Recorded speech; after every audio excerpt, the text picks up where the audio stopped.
Blockbuster का Netflix को reject करना।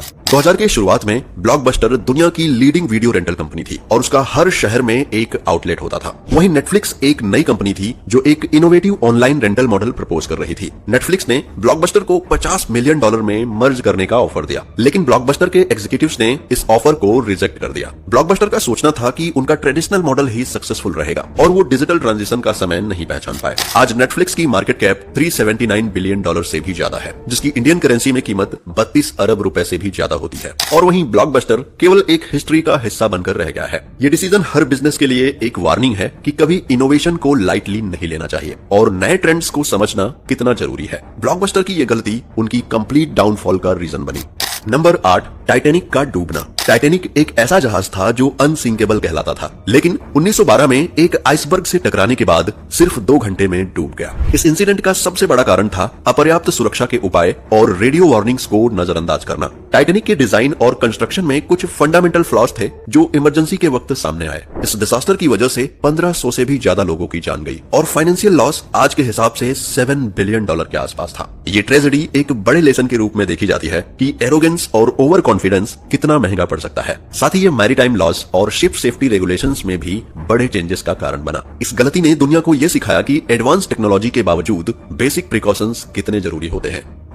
नंबर 7, फोर्ड एडसेल का फ्लॉप। 1950s में फोर्ड मोटर कंपनी ने एडसेल नाम का एक रेवोल्यूशनरी कार मॉडल लॉन्च करने की सोची थी, लेकिन ये प्रोजेक्ट एक मैसिव फेलियर बन गया। पुअर मार्केट रिसर्च और कंज्यूमर प्रेफरेंसेस को इग्नोर करने की वजह से फोर्ड ने इस प्रोजेक्ट में लगभग $350 मिलियन का लॉस उठाया, जिसकी आज इंडियन करेंसी में कीमत 29 अरब 50 करोड़ रुपए से भी ज्यादा होती है। एडसेल का डिजाइन और प्राइसिंग मार्केट डिमांड के बिल्कुल अपोजिट था, जिस वजह से ये कार बायर्स के बीच पॉपुलर नहीं हो पाई। इस फेलियर ने फोर्ड के ब्रांड इमेज को भी नेगेटिवली इंपैक्ट किया। इस इंसिडेंट से एक इंपॉर्टेंट लेसन मिलता है कि किसी भी प्रोडक्ट को लॉन्च करने से पहले मार्केट की डिमांड और कंज्यूमर बिहेवियर को समझना जरूरी है। फोर्ड एडसेल का फ्लॉप एक क्लासिक एग्जांपल है कि इनोवेशन के साथ साथ मार्केट फिट का एनालिसिस भी इक्वली जरूरी होता है।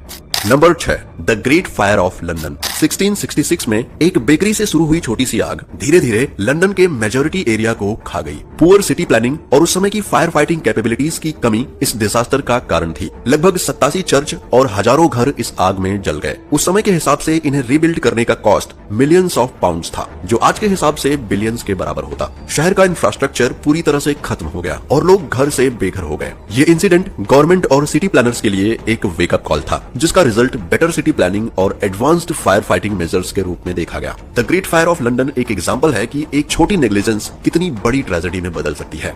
Number 5, the no oil incident. 1967 में टोरी कैनियन नाम का एक सुपर टैंकर कॉर्नवाल कोस्ट के पास क्रैश हो गया, जो एक मैसिव एनवायरमेंटल डिजास्टर बन गया। इस टैंकर से 1 लाख टन से ज्यादा क्रूड ऑयल ओशन में स्पिल हो गया, जिसने मरीन लाइफ और कोस्टल इकोसिस्टम्स को गंभीर क्षति पहुंचाई। क्लीन अप ऑपरेशंस और इकोलॉजिकल रेस्टोरेशन की कॉस्ट लगभग $150 मिलियन थी, जो उस समय के हिसाब से एक बड़ी रकम थी। ये इंसिडेंट ऑयल ट्रांसपोर्टेशन और मरीन सेफ्टी के रूल्स को चेंज करने का एक मेजर रीजन बना। इससे ये सीख मिलती है कि ह्यूमन एरर्स और नेग्लिजेंस का इम्पैक्ट न सिर्फ फाइनेंशियल होता है बल्कि एनवायरमेंट पर भी होता है। आज भी टोरी कैनियन ऑयल स्पिल एक रिमाइंडर है कि प्रॉपर प्लानिंग और रिस्क असेसमेंट कितने जरूरी होते हैं।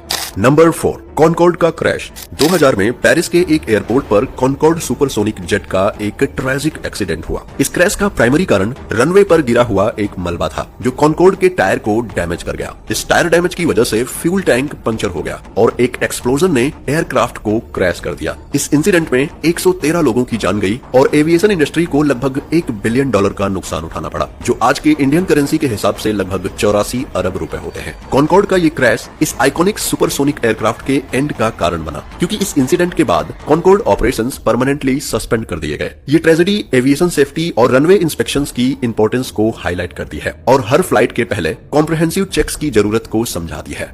Number 3, Chernobyl disaster. 1986 में यूक्रेन के चेरनोबिल न्यूक्लियर पावर प्लांट में एक बड़ा धमाका हुआ, जो आज तक का सबसे खतरनाक न्यूक्लियर डिजास्टर माना जाता है। यह डिजास्टर पुअर रिएक्टर डिजाइन और ह्यूमन एरर का रिजल्ट था। एक सेफ्टी टेस्ट के दौरान रूल्स को इग्नोर किया गया, जिसकी वजह से एक चैन रिएक्शन हुआ और रिएक्टर एक्सप्लोड कर गया। एक्सप्लोजन के बाद रेडियो एक्टिव मटेरियल्स हवा में फैल गए, जिससे नियर बाई शहर और गांव के हजारों लोग प्रभावित हुए। यूएसएसआर और इंटरनेशनल कम्युनिटी को इस डिजास्टर के क्लीन अप और रिलीफ एफर्ट्स के लिए लगभग $235 बिलियन का नुकसान उठाना पड़ा। इंडियन करेंसी में आज ये वैल्यू 1 नील 99 खरब 3 अरब रुपए से भी ज्यादा है, और शॉर्ट में कहूं तो 19,90,000 करोड़ रुपए से भी ज्यादा है। आज भी चेरनोबिल एक वार्निंग के रूप में देखा जाता है, जो न्यूक्लियर एनर्जी के रिस्क्स और रिस्पॉन्सिबिलिटी को हाईलाइट करता है। इसका इम्पैक्ट एनवायरमेंट और हेल्थ पर अब भी दिखाई देता है।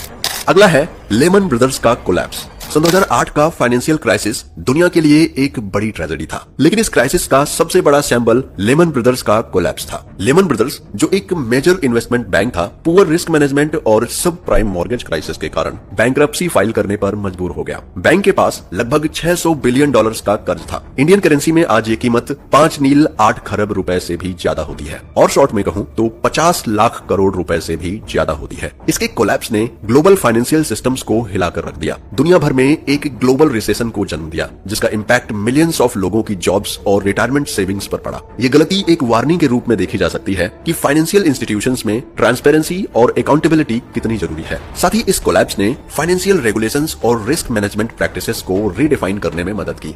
नंबर 1, याहू का गूगल को रिजेक्ट करना। 1998 में गूगल एक नई और स्ट्रगलिंग कंपनी थी, जो अपने सर्च इंजन को प्रमोट कर रही थी। याहू, जो उस समय इंटरनेट पर सबसे ज्यादा फेमस था, ने गूगल को सिर्फ $1 मिलियन में एक्वायर करने का एक गोल्डन अपॉर्चुनिटी मिस कर दिया। याहू के एग्जीक्यूटिव्स को लगा कि गूगल का सर्च इंजन उनके लिए जरूरत से ज्यादा है, और इसके लिए पैसा खर्च करना उनका बिजनेस मॉडल डिसरप्ट कर सकता है। लेकिन वो गलत साबित हुए। गूगल आज दुनिया की सबसे बड़ी और इन्फ्लुएंशियल टेक कंपनीज में से एक है, जिसका मार्केट वैल्यूएशन 2 ट्रिलियन से ज्यादा है, जो कि इंडियन करेंसी के हिसाब से 1 पदम 69 नील से भी ज्यादा है। वहीं याहू अपनी डोमिनेंस और रिलेवेंस दोनों खो चुका है। ये गलती बिजनेस हिस्ट्री में एक क्लासिक केस स्टडी बन चुकी है, जो ये दिखाती है कि नए और इनोवेटिव आइडियाज को अंडर एस्टिमेट करना कितना महंगा पड़ सकता है। अगर याहू ने उस समय गूगल का एक्विजिशन किया होता, तो शायद आज टेक्नोलॉजी वर्ल्ड में उसकी एक अलग जगह। अगर ये वीडियो पसंद आई हो तो लाइक करें, शेयर करें और चैनल को सब्सक्राइब करना ना भूलें।